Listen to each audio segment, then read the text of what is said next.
നീ കണ്ടതുകൊണ്ടാണ് വിശ്വസിച്ചത്.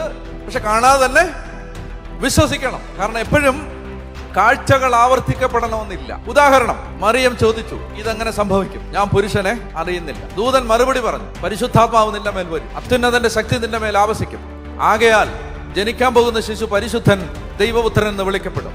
മറിയം പറഞ്ഞു, ഇതാ ഞാൻ കർത്താവിന്റെ ദാസി, നിന്റെ വാക്ക് എന്നിൽ നിറവേറട്ടെ. മനസ്സിലായോ? ഇപ്പൊ എന്താ സംഭവിച്ചേ? കണ്ടു. ആരെ കണ്ടു? ദൂതനെ കണ്ടു. ഇപ്പൊ കണ്ടു. നിങ്ങൾ ബൈബിള് മുഴുവൻ അരിച്ച് പറക്കി വായിച്ചോ, പിന്നെ ഒരിക്കലും കണ്ടിട്ടില്ല. ഇപ്പൊ കണ്ടില്ലേലും കുഴപ്പമില്ലായിരുന്നു.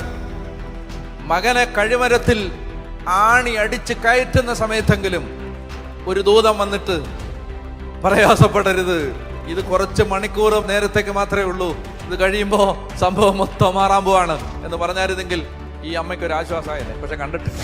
ഈ കാഴ്ചയുടെ പ്രത്യേകത, ഒരിക്കൽ കണ്ടാൽ അത് ജീവിതകാലത്തേക്ക് മുഴുവൻ ആ ഒറ്റ കാഴ്ച മതിയാവും എന്നതാണ് ഈ കാഴ്ചയുടെ പ്രത്യേകത. ഒരിക്കൽ കണ്ടാൽ, ഒരിക്കൽ തൊട്ടാൽ, ഒരിക്കൽ വിശ്വസിച്ചാൽ, ഒരിക്കൽ അവന്റെ സ്നേഹം നിന്നെ പിടികൂടിയാൽ പിന്നെ നീ അവന് വേണ്ടി അവൻ ഏതറ്റം വരെയും പോകും. നമ്മൾ ആഗ്രഹിക്കണം, ദൈവാനുഭവത്തിന് വേണ്ടി ആഗ്രഹിക്കണം. പ്രിയപ്പെട്ട എൻ്റെ മക്കളെ, നമ്മൾ ദാഹിക്കണം, എൻ്റെ കർത്താവേ എന്നെ ഒന്ന് തൊടണം.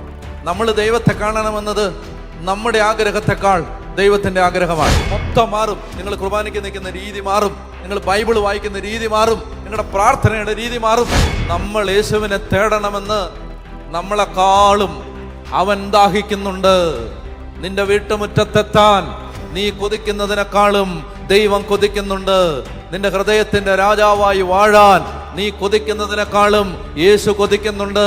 നിന്റെ ആഗ്രഹവും യേശുവിന്റെ ആഗ്രഹവും കൂട്ടിമുട്ടുമ്പോ അതിന്റെ പേരാണ് ദൈവാനുഭവം. ദൈവത്തെ കിട്ടിയാൽ പോയ മാനം തിരിച്ചു വരും, പോയ പണം തിരിച്ചു വരും, പോയതെല്ലാം തിരിച്ചു വരും.